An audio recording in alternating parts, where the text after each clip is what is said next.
पूरी दुनिया में ऐसे बहुत से लोग गुजरे हैं जिन्होंने अल्लाह को चैलेंज करने की और अल्लाह का मजाक उड़ाने की कोशिश की, लेकिन नतीजे में उनका इबरतनाक अंजाम हुआ।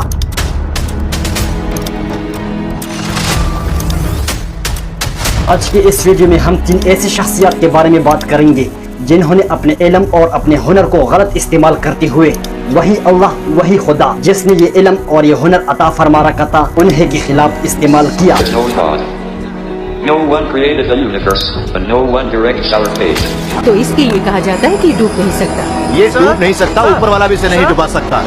कि अगर मैं इलेक्शन जीत गया तो खुदा भी मुझे प्रेसिडेंट बनने से रोक नहीं सकता। पहले नंबर पर है स्टीफन हॉकिंग, जिससे दुनिया का सबसे बड़ा साइंटिस्ट भी माना जाता है। उसने अपने मशहूर एक बुक में लिखा था कि इस कायनात का कोई मालिक नहीं, चांद सितारे सितारे वगैरह सब कुछ खुद ब खुद चल रहा है। Paragraph of your book, you say that if we discover a complete theory of the universe, There is no God. No one created the universe, but no one directs our fate. इस words को कहने के बाद फालिज के एक खतरनाक बीमारी ने उस पर हमला किया और इस बीमारी की वजह से उसके बदन ने हरकत करना छोड़ दिया, हत्ता के लोगों के साथ बातें भी नहीं कर सकते थे।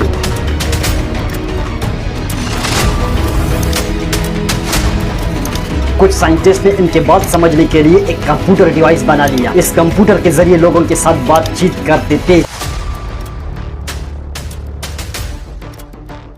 और फिर कुछ ही सालों के बाद इस दुनिया से रुखसत हुए। दूसरे नंबर पर है थॉमस एंड्रयूस। जब दुनिया का सबसे बड़ा और महंगा तरीन बहरी जहाज टाइटैनिक को मुकम्मल तौर पर बना रखा और बाद में ये कहकर के खुदा चाह कर भी इस जहाज को डुबा नहीं सकता, ये डूब नहीं सकता, ऊपर वाला भी इसे नहीं डुबा सकता।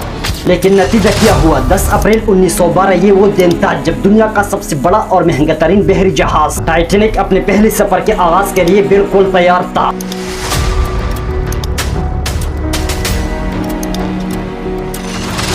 उस दिन अटलांटिक ओशन बेहद पर सुकून था और समंदरी तूफान आने का दूर दूर तक कोई चांसेस नहीं था और इस जहाज में 1500 से भी ज्यादा पैसेंजर सवार हो चुके थे। ना ही पैसेंजर को और ना ही टाइटैनिक बनाने वालों को मालूम था कि ये जहाज कुछ ही टाइम डिस्ट्रॉय होने वाला है। रात के टाइम ये जहाज बहुत ही तेजी से चलता था कि अचानक सामने से एक बड़ा आइस बर्फ का टुकड़ा आ गया।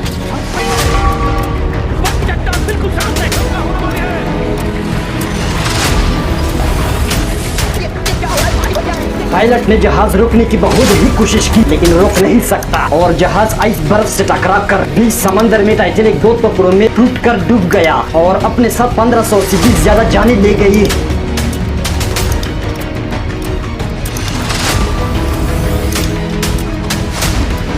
तीसरे नंबर पर है टेक्राडो नेवस। ये एक ब्राजीलियन पॉलिटिशियन था और ब्राजील की असल शख्सियत में उसका नाम भी आता था।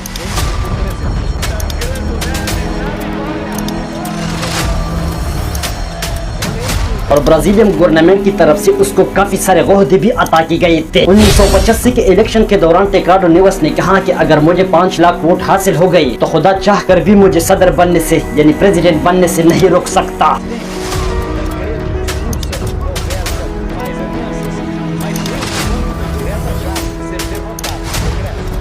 तो नतीजा क्या हुआ? अल्लाह ने तो इसके 5 लाख वोट मुकम्मल करवाए और ये बतौर सदर और बतौर प्रेसिडेंट नामजद भी हो गया।